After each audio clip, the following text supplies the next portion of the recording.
Graça e paz a todos, que a paz do Senhor Jesus esteja com você neste dia, esteja com você no seu lar, no seu trabalho, aonde você esteja ouvindo esta palavra. Quero ler uma palavra com vocês que o Senhor Jesus vem falando comigo desde a semana passada. Uma palavra que toda vez que eu a leio, eu reflito um pouco no que estamos vivendo nos dias de hoje, no nosso sentimento para os dias de hoje. Essa palavra se encontra no livro de Filipenses, capítulo 4, versículo 6, que diz assim: não andeis ansiosos por coisa alguma, mas em tudo pela oração e pela súplica com ações de graça, sejam as vossas petições conhecidas diante de Deus. Uma palavra que Paulo e Timóteo, instruídos por Deus, escreveram à igreja de Filipenses. E uma palavra que passou por gerações e gerações e chega para nós no dia de hoje. E o Senhor Deus está falando: não sejais ansiosos por coisa alguma. E como é difícil nos dias de hoje a qual estamos vivendo, né, irmãos?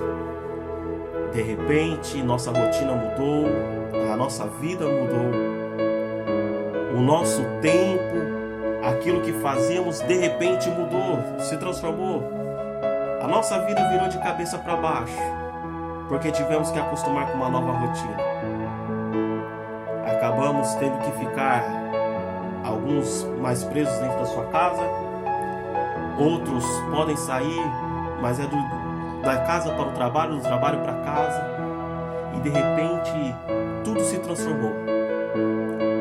E é difícil não sentir uma ansiedade, não ser ansioso para que as coisas mudem o mais rápido possível, que as coisas se transformem da mesma coisa que virou a nossa vida possa ser colocada no lugar. E aqui, lendo esta palavra, eu remeto o porquê Deus instrui Paulo e Timóteo a escrever à igreja de Filipenses: não sejais ansiosos por coisa alguma, mas levantarem súplicas, petições em ações de graças, para que as suas petições sejam conhecidas diante de Deus. Sabe que o Senhor falou comigo é que muitas vezes a ansiedade está tomando tão conta da nossa vida, dentro do nosso ser, que nem mesmo as nossas orações já está subindo como deveria subir aos céus. A nossa ansiedade, ela está tão grande, as nossas preocupações, as nossas lutas está tão grande, o nosso temor, o nosso medo está tão grande, que nós estamos esquecendo de usar a nossa fé como nós usávamos. Eu sei que tem pessoas aqui que estão ouvindo esta palavra que trabalham na área da saúde, trabalham na área da psicologia, e muitos de vocês podem ter pessoas, ou até mesmo vocês já passaram por isso, pela famosa crise da ansiedade. E nós sabemos o quão mal isso faz dentro das nossas vidas. Mas e se eu te disser que hoje estamos passando por uma crise de ansiedade espiritual? Uma crise de que a nossa fé, ela não tem sido tão válida como nós tínhamos no passado. Quando nós vemos as coisas meio que estagnadas, paradas no mesmo lugar, e em vez de nós clamarmos e buscarmos, nos consagrarmos, nos entregar verdadeiramente a Deus, nós sentamos, choramos, ficamos no quarto deitado muitas vezes, só se perguntando: Senhor, o que vai ser de nós? O que vai ser da minha vida? O que vai ser da minha casa?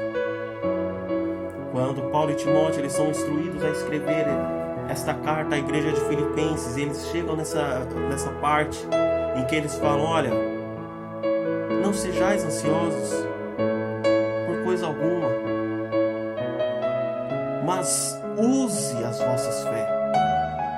Espera no Senhor, confia no teu Deus e tudo Ele fará sobre a sua vida. A ansiedade, irmãos, na vida do ser humano, ela não vem de agora, ela vem já desde o passado. Quantos homens e mulheres colocavam as suas preocupações, as suas lutas, os seus problemas na frente daquele que resolve as coisas. Se a gente esperar e confiar que Deus Ele vai fazer o melhor na nossa vida, e nós entendemos que Deus Ele não esqueceu de nós. Tem uma palavra que eu costumo sempre ler, que é Isaías 49:15, se eu não me engano, que diz: pode uma mãe esquecer do filho que ela gerou, mas todavia, se essa vier a esquecer dele, eu não me esquecerei de você. O Senhor Deus, Ele tem olhado para você. O Senhor Deus não tem te esquecido. Ele tem colocado você nas palmas da mão dele. Ele tem coberto você. Ele tem te guardado. O nosso pastor, ele costuma dizer que a primeira batalha do crente, do cristão verdadeiramente que serve a Deus, é quando o Senhor nos permite estar de pé mais um dia.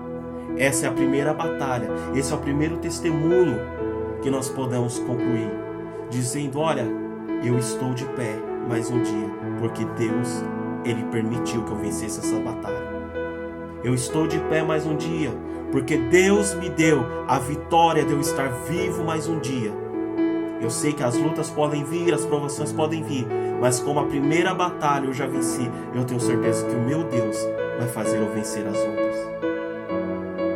Muitas vezes temos esquecido de que este Deus, Ele ainda está operando. Como eu disse, muitas vezes a gente se preocupa com o que vamos fazer, com o que vamos vestir, com o que vamos comer. E esse não é um pensamento de agora não, irmãos. Quando Jesus estava nessa terra, quando Jesus caminhava com o povo sentiu ansiedade. O povo não sabia o que seria do seu amanhã, do que seria dos seus próximos dias. A ponto que Jesus, no livro de Mateus, Ele vai dizer: olha, não andeis ansiosos pelo dia do amanhã, pelo que hão de comer, pelo que hão de vestir, pelo que hão de fazer. Olha os pássaros que voam pelo céu. Eles não plantam, eles não colhem, mas o Senhor Deus dá a eles o alimento para todos os dias. Olha os lírios dos campos e vejam as vestes que o Senhor Deus a coloca todos os dias. Nem mesmo Salomão, em todo o seu esplendor e toda a sua glória como o rei de Israel, se vestiu de todos os linhos que podiam existir de melhor na terra. Se vestiu como os lírios do campo veste. Não sejais vocês, homens, mulheres, maior do que os lírios do campo, maior do que os pássaros que voam. Vocês não são maiores em relação a Deus do que eles? Da mesma forma que o Pai Celestial assim veste o lírio do campo, alimenta os pássaros, assim o Pai Celestial revestirá a vós, dará a vós o alimento, dará a vós a graça, dará as bênçãos sobre a sua vida. Buscai primeiro o reino do céu e a sua justiça, e as demais coisas vos serão acrescentadas. Nós vemos que a ansiedade ela não vem dos dias de hoje, mas o próprio Jesus já falava sobre ela para aqueles que estavam lado a lado dele, que vivenciavam promessas, que vivenciavam os milagres que Jesus operava. Não seria diferente nos dias de hoje, que quando a luta ela bate na porta da nossa casa, na nossa vida, nós vemos que Deus ele tem trabalhado também. Não é por causa disso que nós vamos esquecer de que Deus ele não tem nos olhado. A palavra de Deus diz que a chuva ela vem para o lavrador bom e para o lavrador mau. Mas aquele que se coloca na disponibilidade para receber a chuva, para que o seu campo floresça, é o que faz a diferença. Esses dias eu estava ouvindo uma live e essa live me chamou muita atenção, uma frase que disse: Deus, ele não procura pessoas que diz, olha, Deus, ele não está procurando pessoas que se diz, eu tenho a vontade, eu tenho a disponibilidade, eu tenho o desejo de fazer. Mas Deus, ele procura pessoas que se colocam na brecha e diz, não, eu vou fazer. Porque muitas vezes você pode falar, eu tenho o desejo de fazer, eu tenho o desejo de trabalhar, eu tenho o desejo de que o campo seja encharcado para que a semente que ali foi plantada, ela gere e dê bons frutos. Mas quando Deus te chama para dizer, olha, eu necessito de você agora. Ah, mas os meus afazeres me atrapalharam. Eu não posso fazer neste momento. Deus, ele não procura as pessoas que diz que vai fazer, mas que quando chega a hora, ela não pode. Ao contrário, Deus procura pessoas disponíveis, que ora e diz, Senhor, a hora que for eu estou aqui, eis-me aqui.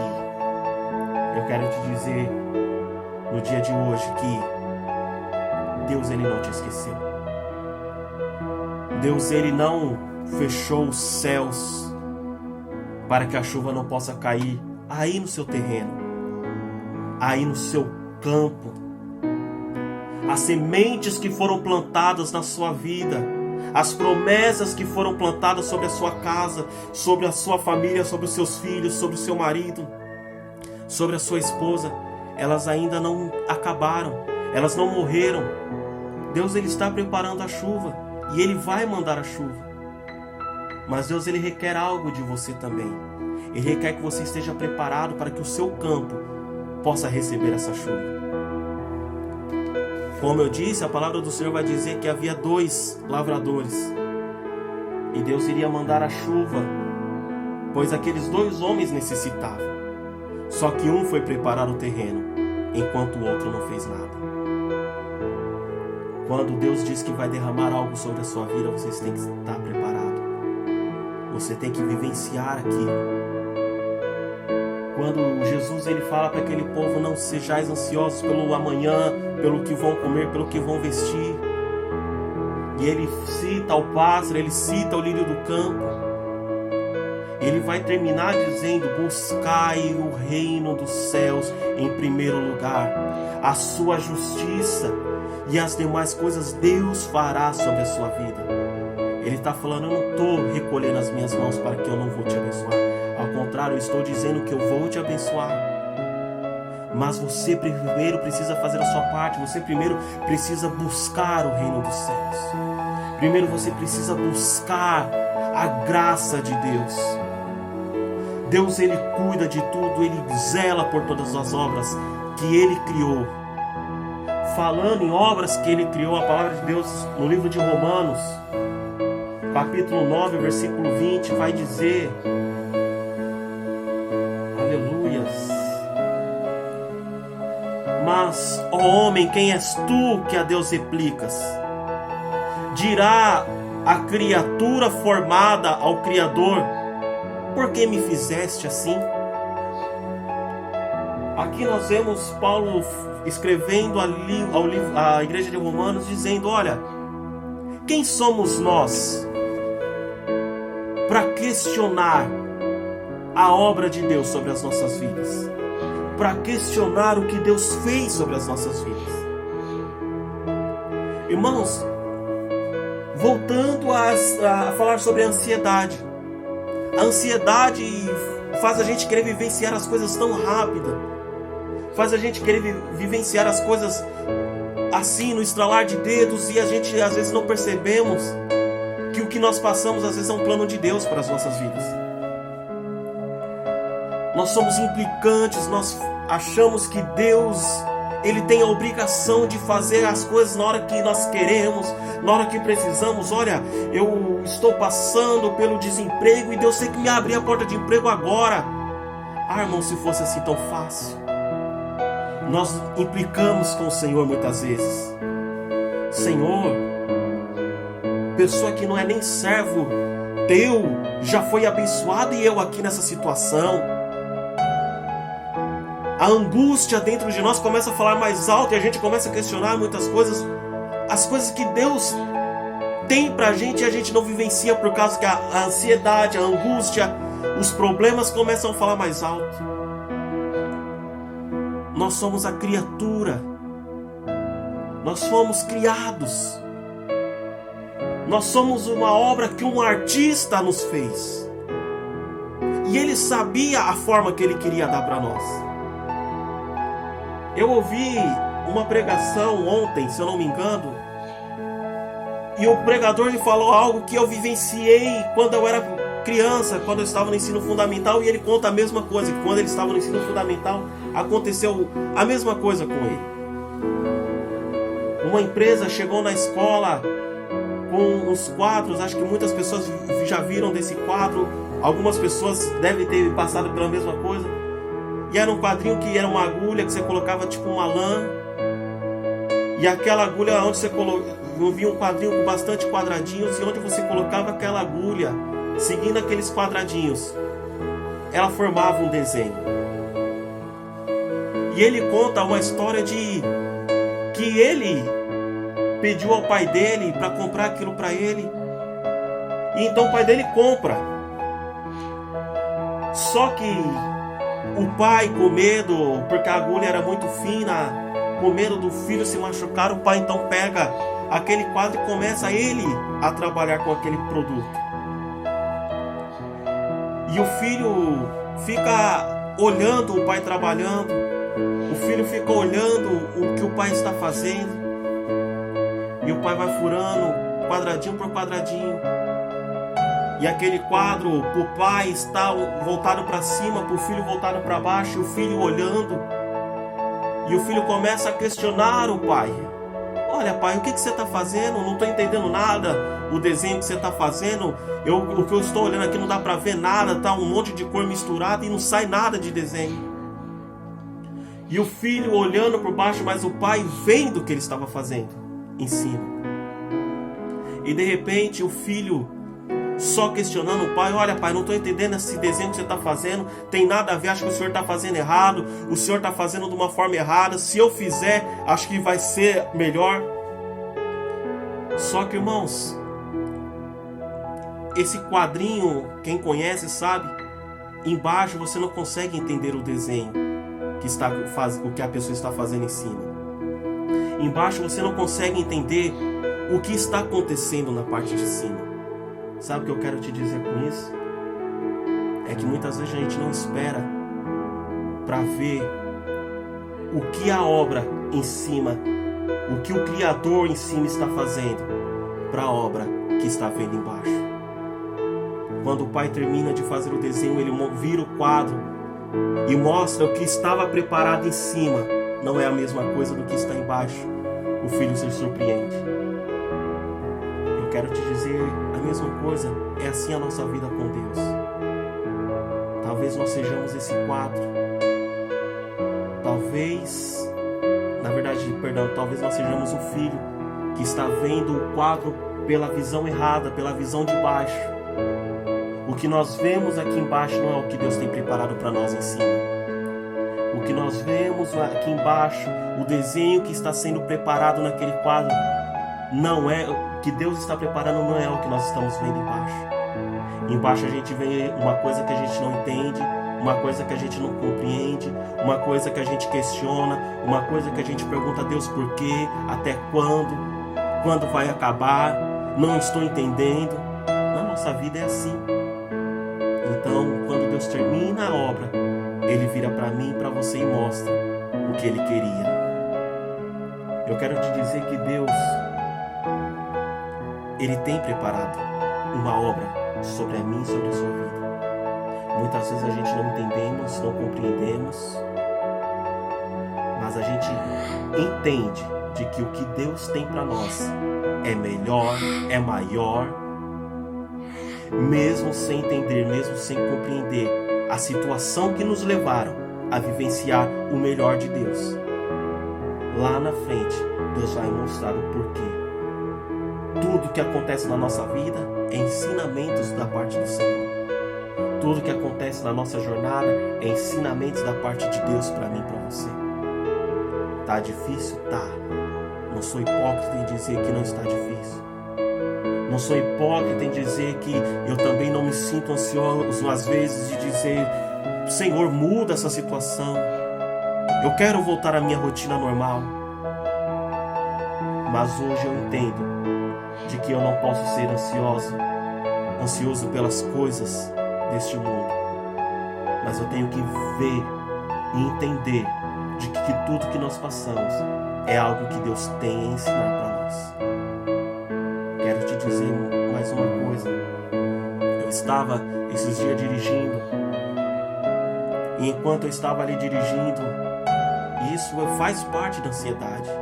A ansiedade faz a gente ficar nervoso, a ansiedade faz a gente ter medo, a gente chegar mais rápido dentro de casa, pela situação que nós passamos. Enquanto eu estava dirigindo, eu estava com a minha mãe do lado, e nós paramos num farol, e na minha frente havia 3 motos. O farol estava vermelho, estávamos ali parados, e um dos motoqueiros, na sua pressa, na sua dificuldade, ele acelerou, um outro que estava do seu lado acelerou junto, e eles iam passando num cruzamento muito movimentado. E no momento que um dos motoqueiros ia passando, o farol estava aberto para os outros carros. Vinha um ônibus elétrico e quase acertou aquele motoqueiro.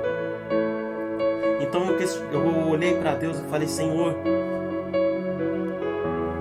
olha como a ansiedade dentro do povo, como o medo dentro do povo, a vontade do povo de fazer as suas coisas mais rápidas possíveis pode causar algo grave na vida de uma pessoa. E eu fiquei com uma pergunta na minha cabeça: quanto tempo vale a vida de uma pessoa? Porque em menos de 5 minutos, não, em menos de 3 minutos que eu fiquei parado naquele farol, o farol se abriu e eu poderia andar novamente. Eu poderia passar com o carro em segurança. Mas aqueles 2 motoqueiros, eles não esperaram 3 minutos. 3 minutos pode acabar com uma vida, com uma família. Naquele caso, eu observando, foi 3 minutos. Mas em pessoas que não têm o tempo de esperar, às vezes o farol da vida está fechado, mas não é muito tempo que ele precisa para ser aberto e você continuar a caminhar. Mas aquele homem, ele podia ter acabado com a sua vida, com a sua família, porque não só com a sua vida se acaba. Não é só a sua vida que vai ser afetada, a vida da sua família também. Eu quero te dizer, irmãos, que a ansiedade, ela te leva a tomar decisões. Ela te leva a tomar decisões que às vezes é precipitada. Lembra lá na história do quadro? Nós não víamos nada. O filho não via, não percebia o que estava fazendo, e ainda questionava o que o pai estava fazendo e dizia: se eu fizer vai ser melhor. Quem garante? Quem garante que se eu passar na frente do Criador, a obra vai ser melhor? Basta a gente confiar, basta a gente entender, basta a gente ter certeza de que Deus, Ele tem preparado o melhor para mim, para você, para nossa casa. Os dias ruins vai passar. A palavra de Deus diz que o choro dura uma noite, a alegria vem ao amanhecer. Eu não sei se está se aproximando esse dia, e eu espero que esteja. Mas se até lá Deus ainda permitir que passamos mais um tempo durante essa pandemia, eu quero te dizer que a fé do Senhor não será abalada. A sua fé em Deus não pode ser abalada, mas a sua confiança nele deve crescer, pois você vai ter a certeza de que Deus vai fazer o melhor sobre você, sobre a sua casa, sobre a sua família, e a certeza é de que Ele está cuidando de tudo. Existe um hino que diz: descansa. Então descansa no Senhor, e Ele tudo fará por você. nesse momento, eu quero pedir que você curva a vossa cabeça. Eu quero orar pela sua vida. Que o Senhor possa te fortalecer, possa tirar a ansiedade do seu coração, da sua vida, e que você possa vivenciar planos maiores de Deus sobre você, em nome de Jesus. Feche seus olhos, curva a sua cabeça. Espírito Santo de Deus, Criador dos céus e da terra, Pai amado, estamos aqui, Senhor, neste dia qual o Senhor permitiu estarmos de pé, vivenciando mais um dia da Tua Palavra, da Tua graça e da Tua glória. Pai amado, eu quero pedir neste momento, Senhor, que o Senhor entre, Pai amado, com providência sobre a vida dos Teus filhos, sobre a vida, Senhor amado, do meu irmão, da minha irmã. Pai amado, que o Senhor retire, Pai, essa ansiedade dos nossos corações, das nossas vidas, mas que o Senhor, Pai, aumente a nossa fé e a nossa confiança a cada dia mais no Senhor. Pai amado, muitas vezes estamos como o povo lá no deserto, quando saiu do Egito. Nós vemos o mar na nossa frente fechado, o exército inimigo vindo atrás. E muitas vezes, Pai, nos questionamos: Senhor, o que será de nós? Assim como o povo questionou a Moisés: Moisés, por que nos trouxe aqui? O que será de nós? Mas o Senhor usa ainda Moisés e diz: vede o livramento que o Senhor dará a vós. Somente acalme, somente descanse, porque o Senhor estará convosco. E o Senhor abre o mar, e o mar não se fecha enquanto a última pessoa não passar. Senhor amado, eu creio que as lutas estão aí, as provações estão aí. Mas eu sei, Senhor amado, que eu não serei o último a passar enquanto a obra do Senhor não se cumprir na vida de todos os meus irmãos. Então eu creio, Pai, que a graça dos céus, as bênçãos do Senhor esteja sobre todos nós. Senhor amado e Pai querido, que a nossa fé não seja abalada, mas que a nossa fé seja multiplicada e venha alcançar muitas vidas nos dias de hoje, em nome de Jesus. Amém.